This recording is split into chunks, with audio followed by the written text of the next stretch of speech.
Buenas noches. La presente es la actividad 2.1 que corresponde al muro palet de un video. El tema es mecanismos de adherencia del acero de refuerzo. La actividad es presentada por Milton André Urrea Barrera y Luis Eduardo Floriano Escobar. El docente de la asignatura de diseño de estructuras de concreto reforzado del grupo 1 es el doctor, el ingeniero Xavier Fernando Hurtado Amezquita.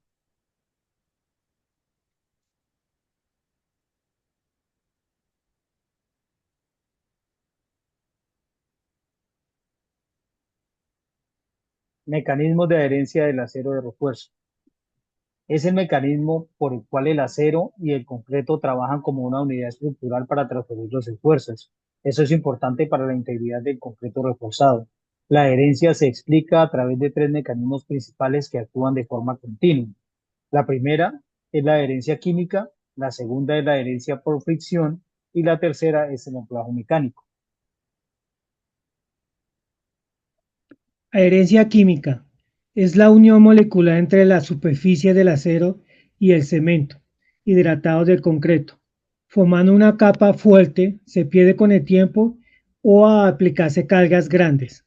Se produce por la unión físico-química entre la pasta de cemento hidratada y la superficie del acero capilaridad. Es relevante en etapas iniciales de carga y para bajos niveles de esfuerzos. Su contribución es limitada y se pierde rápidamente cuando aparecen microdeslizamientos. Es más efectiva en barras lisas que en barras corrugadas. En cuanto a la adherencia por fricción, esta se genera por el rozamiento entre la superficie de la barra y el concreto. Esta adherencia aumenta con la carga aplicada y depende de la rugosidad de la barra. Como principales características tenemos que la fricción es importante bajo cargas dinámicas o de tensión, que la retracción del concreto al endurecer, el confinamiento proporcionado por el concreto circundante y los estribos, que actúa cuando ya se ha superado la adherencia química inicial, aumenta con la rugosidad superficial del acero y con el confinamiento del refuerzo, y es importante para el comportamiento post-fisuración. Adherencia mecánica es el mecanismo principal en el acero corrugado. Las nevaduras de las barras se apoyan directamente en el concreto, creando una traba que impide deslizamiento. Es el responsable de la transferencia de esfuerzos. Es el mecanismo más importante en las barras corrugadas. Las corrugadas generan un interbloqueo mecánico que transmite esfuerzos mediante compresión de concreto contra la nevadura. Pueden originar falla por arrancamiento, pour out, falla por fisuración y desprendimiento de recubrimiento, splitten si en el recubrimiento o el confinamiento son insuficientes. Este mecanismo domina el diseño de longitud de desarrollo y anclaje. Importancia del agregado en la adherencia. La forma y textura del agregado pueden afectar significativamente la adherencia, ya que un agregado con una textura más rugosa mejora la fricción y el contacto entre el concreto y el acero, mientras que un agregado liso puede reducir la efectividad de la unión.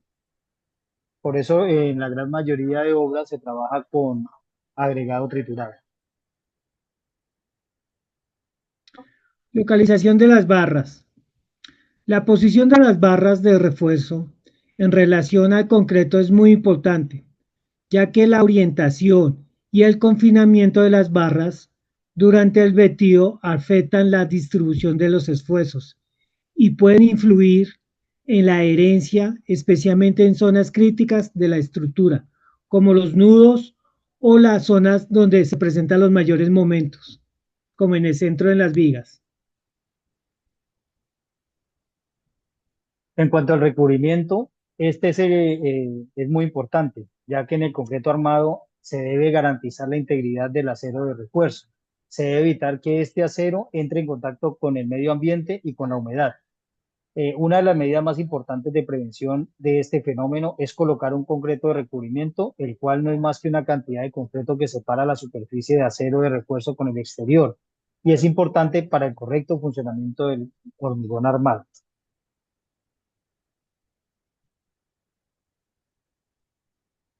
Imprimantes en la herencia. Los imprimantes primes son importantes para la herencia de refuerzo de concreto porque actúan como agentes de unión, rellenan poros, sellan superficies y protegen contra la corrupción, crean una interfaz uniforme y fuerte entre el acero y el concreto, mejorando la transferencia de esfuerzos y la durabilidad. Prevención de corrosión. Actúan como barreras protectoras para el acero. Consolidación. Sellan y unifica la superficie, irregulares o poros. Barrera de vapor. Algunos, como los epóxicos, pueden funcionar como barrera contra la humedad. Longitud de desarrollo. La longitud de desarrollo del acero de refuerzo es la distancia mínima de empotramiento necesaria para que una barra ancle firmemente en el hormigón y transfiera sus máximas tensiones sin deslizarse. Es importante en uniones viga-columna o en voladizos para garantizar la integridad estructural. Esta depende del diámetro de la barra, la resistencia del concreto, el recubrimiento y el tipo de anclaje, si es recto o con gancho, y se calcula con fórmula de los códigos como el ASI 318 o la NSR 10 en el título C, que establecen valores mínimos y factores de ajuste.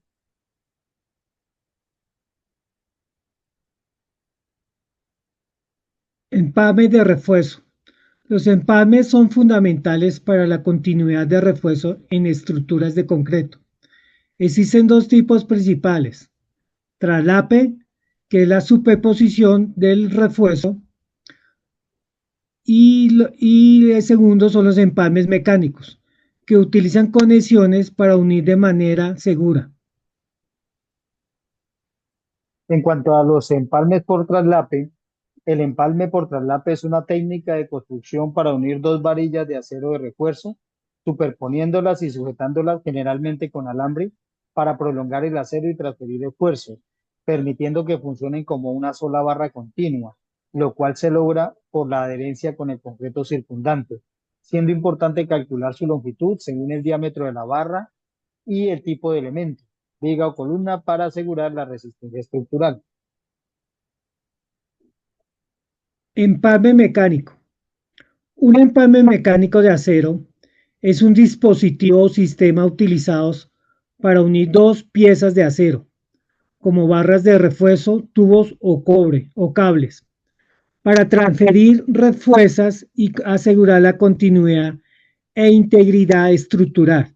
A diferencia de los métodos tradicionales como el traslape o la soldadura, estos acoplamientos proporcionan una conexión física directa y resistente. Ahora vamos a hablar de la relación entre módulo de elasticidad y la relación de Poisson y el módulo de cortante. El módulo de elasticidad.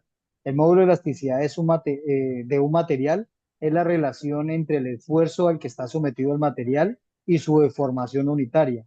Representa la rigidez del material ante una carga impuesta sobre el mismo.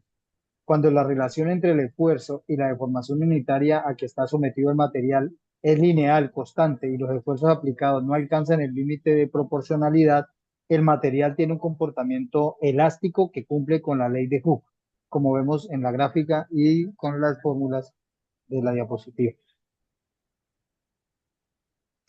Coeficiente de Poisson para el concreto. El coeficiente de Poisson para el concreto es una propiedad mecánica que mide la relación entre la deformación lateral, transversal, y la deformación longitudinal.